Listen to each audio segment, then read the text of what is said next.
Pernah nggak selesai ngobrol sama seseorang, terus beberapa jam kemudian isi percakapannya itu masih sering muter di kepala?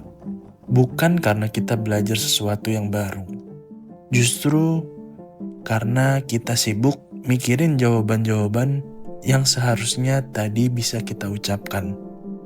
Ya harusnya sih gue bilang gini ya, coba aja deh dia ngerti konteksnya, pasti dia setuju tuh.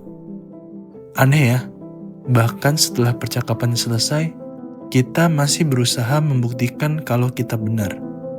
Dan waktu gue sadar, gue jadi kepikiran sama satu hal. Jangan-jangan selama ini yang gue cari bukan jawaban. Gue cuma mencari alasan supaya tetap merasa benar. Semakin bertambah umur, ada satu hal yang justru bikin gue makin gak tenang. Ini bukan soal pekerjaan, ini bukan soal masa depan, tapi soal pikiran gue sendiri. Dulu rasanya sederhana. Kalau gue yakin sama sesuatu, ya berarti itu benar. Kalau ada orang yang berbeda pendapat, berarti mungkin dia yang belum paham. Tapi semakin kesini, semakin banyak ketemu orang, semakin banyak baca buku, dan semakin banyak mengalami fase hidup, keyakinan itu mulai retak. Karena anehnya, hampir semua orang yang pernah gue temui juga merasa dirinya benar. Orang yang pendapatnya bertolak belakang sama gue, sama yakinnya. Orang yang hidupnya sangat berbeda, juga punya alasan yang menurut mereka masuk akal. Dan disinilah gue mulai bertanya, gimana kalau rasa yakin itu sebenarnya bukan bukti kalau kita benar? Gimana kalau selama ini kita cuma sangat pandai meyakinkan diri kita sendiri? Mungkin pertanyaan ini gak akan mengubah hidup kita malam ini. Tapi siapa tahu pertanyaan ini bisa membuat kita melihat dunia dengan cara yang sedikit berbeda.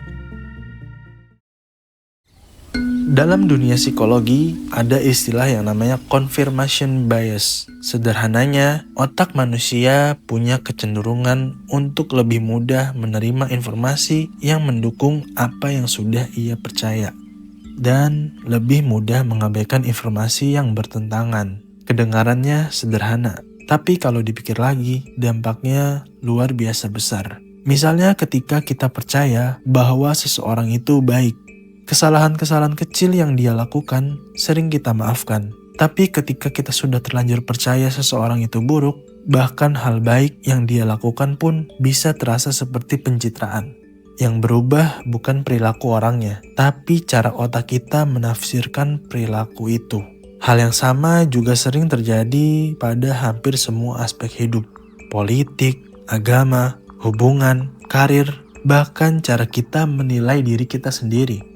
Kita sering menganggap diri kita objektif, padahal bisa jadi kita hanya sangat konsisten membela cerita yang sudah lama kita bangun tentang diri kita. Yang membuat gue semakin penasaran adalah kenyataan bahwa bias ini bukan cuma dimiliki orang yang kurang informasi.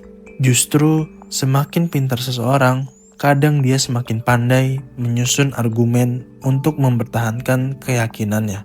Jadi, pengetahuan belum tentu membuat kita lebih objektif. Kadang, pengetahuan hanya membuat kita lebih ahli dalam membela pendapat sendiri. Dan mungkin ini alasan kenapa diskusi di internet sering terasa melelahkan. Banyak orang yang datang membawa data, tapi sedikit yang datang membawa rasa ingin tahu. Kita lebih sibuk menunggu giliran berbicara daripada benar-benar mendengarkan. Kita menganggap tujuan diskusi adalah menang. Padahal, mungkin tujuan sebenarnya adalah pulang dengan pemahaman yang sedikit lebih luas dibanding saat kita datang. Semakin lama gue memikirkan semua ini, semakin gue merasa bahwa musuh terbesar kita bukanlah kebohongan. Musuh terbesar kita justru adalah keyakinan bahwa kita sudah menemukan seluruh kebenaran. Karena ketika kita sudah merasa tahu semuanya, saat itu jugalah kita berhenti bertanya. Dan ketika kita berhenti bertanya, mungkin disitulah kita berhenti bertumbuh.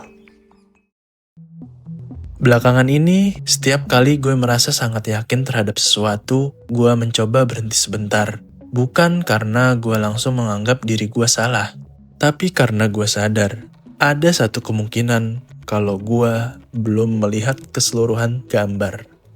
Mungkin ada pengalaman yang belum pernah gue alamin, mungkin ada sudut pandang yang belum pernah gue dengar. Mungkin ada cerita yang belum sempat diceritakan orang lain kepada gue, dan semakin gue menerima kemungkinan-kemungkinan itu, anehnya hidup terasa sedikit lebih ringan. Gue gak lagi merasa harus memenangkan setiap perdebatan.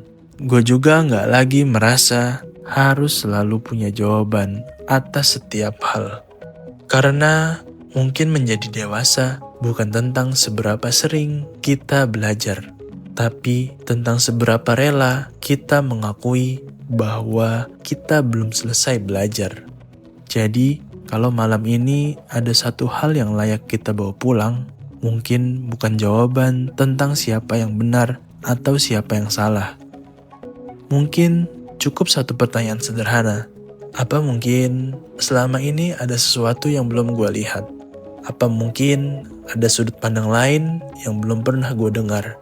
Karena bisa jadi langkah pertama menuju kebenaran bukan dimulai ketika kita yakin bahwa kita benar, melainkan ketika kita cukup rendah hati untuk menerima bahwa kita juga bisa salah.